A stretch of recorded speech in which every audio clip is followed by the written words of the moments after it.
Buenas tardes, doctor. Buenas tardes, compañeras y compañeros. El día de hoy les voy a hablar acerca de la hiperplasia prostática benigna y su tratamiento.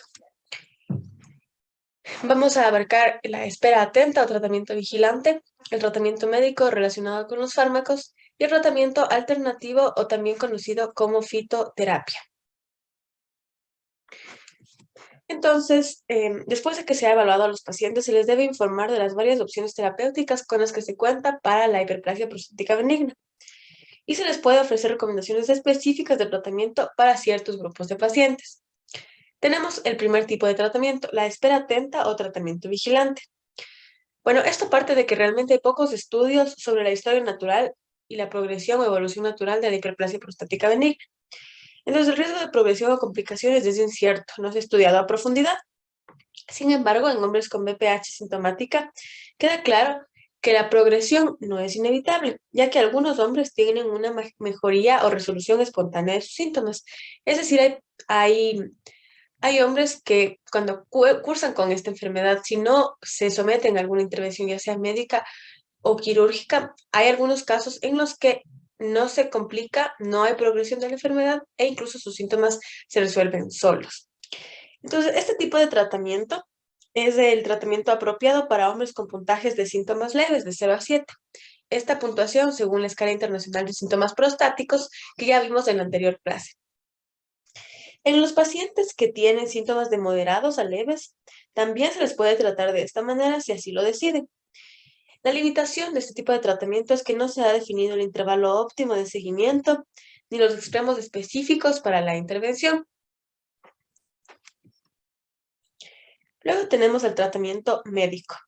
Y dentro de este tenemos a algunos grupos de fármacos y empezamos con los alfa bloqueadores. Entonces, los alfa bloqueadores, primero, la próstata, como ya sabemos, la próstata y la base de la vejiga contienen alfa-1 adrenoreceptores, como vemos en la imagen. Y la próstata muestra una respuesta contráctil a los agonistas correspondientes, es decir, a los agonistas de los alfa-1 adrenoreceptores. Entonces, al parecer, las propiedades contráctiles de la próstata y el cuello de la vejiga, sobre todo, están mediadas por el subtipo alfa-1A receptores. Se ha encontrado que el alfa bloqueo, el bloqueo de los alfa adrenoreceptores, produce grados objetivos y subjetivos de mejora en los síntomas y los signos en algunos pacientes. Los alfa bloqueadores también pueden clasificarse de acuerdo con la selectividad de su receptor, como vemos aquí, alfa bloqueadores no selectivos, los selectivos y también con su vida media, es decir, de corta acción o de acción prolongada. Empezamos con los alfa bloqueadores de acción prolongada. Estos hacen posible la dosificación de una vez al día, pero aún es necesario hacer un cálculo de la dosis, es decir, ir escalando, hacer una escalada terapéutica. Entonces, la terazocina, por ejemplo, se inicia con 1 miligramo al día durante 3 días y se aumenta a 2 miligramos al día durante 11 días, para luego pasar a 5 miligramos al día después de estos 11 días. Sin embargo, la dosis puede escalar hasta 10 miligramos al día en caso de que se requiera. La doxazocina, por otro lado, se inicia en 1 miligramo al día durante 7 días y aumenta a 2 miligramos al día durante 7 días, para luego pasar a 4 miligramos al día. Igual, en este caso la dosis puede aumentarse hasta 8 miligramos al día en caso de que se requiera. Los posibles efectos secundarios son hipotensión ortostática, mareo, cansancio, eyaculación retrógrada, rinitis y cefalea de este tipo de alfa bloqueadores de acción prolongada. Ahora, los alfa bloqueadores alfa-1 selectivos. El bloqueo de selectivo de los alfa-1A receptores, que se localizan específicamente en la próstata y en el cuello de la vejiga, lo que va a hacer es producir menos efectos secundarios sistémicos, sobre todo efectos cardiovasculares, con lo que se vuelve innecesario el cálculo de estos fármacos, es decir, no tenemos que ir haciendo una escalada terapéutica. Y dentro de, como en el anterior grupo que vimos, que se va como que de poquito subiendo la dosis. En este caso, no. Bueno, dentro de este grupo, de los alfa-1 A selectivos, tenemos a la tamsulosina, a la alfusocina y a la silodosina. Sin embargo, aún pueden ocurrir algunos efectos adversos, pero estos ya son más localizados. Por ejemplo, la eyaculación retrógrada es uno de los efectos adversos. Listo. Otro de los grupos farmacológicos que tenemos dentro del tratamiento médico son los inhibidores de la 5-alfa reductasa. Entonces, en este caso, la finasterida, tenemos a la finasterida y la dutasterida como principales representantes. La finasterida es un inhibidor de la 5-alfa reductasa. Como vemos aquí, bloquea esta conversión, la conversión de testosterona a dihidrotestosterona. Y al bloquear esta conversión, lo que va a producir es que va a producir va a afectar al componente epitelial de la próstata, lo que produce una reducción en el tamaño de la glándula y el mejoramiento de los síntomas. Se requiere de un tratamiento a 6 meses para ver los efectos máximos en el tamaño de la próstata, es decir, una reducción del tamaño aproximadamente en un 20%. Y también se requiere el tratamiento a 6 meses para ver los efectos máximos de la mejoría sintomática. La dutasterida, por otro lado, difiere de la finasterida porque inhibe las isoenzimas de la 5-alfa reductasa. La finasterida bloquea directamente la enzima, mientras que la dutasterida inhibe las isoenzimas de esta enzima.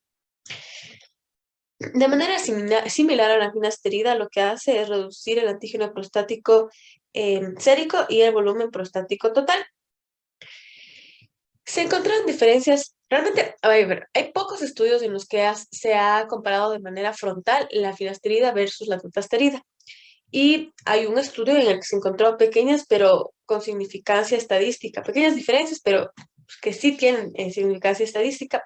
Por ejemplo, los índices de retención urinaria son del 12% con dutasterida y del 14.7% con finasterida. Y los índices de la necesidad de cirugía de próstata son de 3.9 con dutasterida y de 5.1 con finasterida. Ahora tenemos dentro del tratamiento médico la terapia combinada. Entonces, para la terapia combinada, el riesgo de progresión clínica Primero que el riesgo de progresión clínica se ha definido como un aumento por arriba de la puntuación de referencia de por lo menos 4 puntos en la escala internacional de síntomas prostáticos. También un aumento de la retención urinaria aguda, de la incontinencia urinaria, progresión a insuficiencia renal o infección recurrente de las vías urinarias. Entonces, este riesgo de progresión se lo define por este tipo de indicadores. Entonces, en un estudio se trabajó con la doxazocina y con la finasterida. Entonces, al aplicar la doxazocina sola, hubo una reducción del 39% del riesgo de los indicadores que ya les mencioné, mientras que con la finasterida sola hubo una reducción del 34%. Sin embargo, cuando se dio una terapia combinada de finasterida y de doxazocina, la reducción global en el tratamiento fue de 66%, es decir, fue mayor en comparación con la terapia sola. Ahora, sobre todo los pacientes que más se benefician de esta terapia combinada son aquellos que tienen un riesgo inicial de progresión muy elevado, por lo general pacientes con glándulas más grandes y valores de antígenos prostáticos más elevados. Y por último tenemos a la fitoterapia o tratamiento alternativo.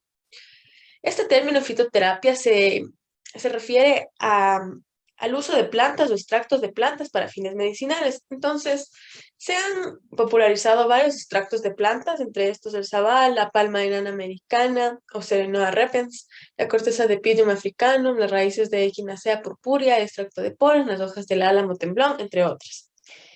Sin embargo, la Serenoa repens o la palma enana americana ha sido el fármaco mejor estudiado, por lo general con una dosis de 320 miligramos al día. Sin embargo, el problema de esto es que hay una deficiente regulación de la industria de los suplementos nutrimentales.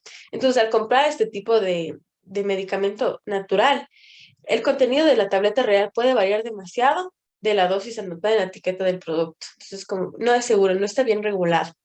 Y aparte, adicional a esto, se hizo un estudio clínico prospectivo aleatorio estudiando a Zabal, a la palmenana, al Zabal, y no se encontraron beneficios superiores al placebo para la mejora en la escala internacional de los síntomas prostáticos, o tampoco se encontró beneficios superiores en cuanto a la velocidad del chorro urinario, por lo que realmente este tipo de tratamiento no cuenta con evidencia sólida.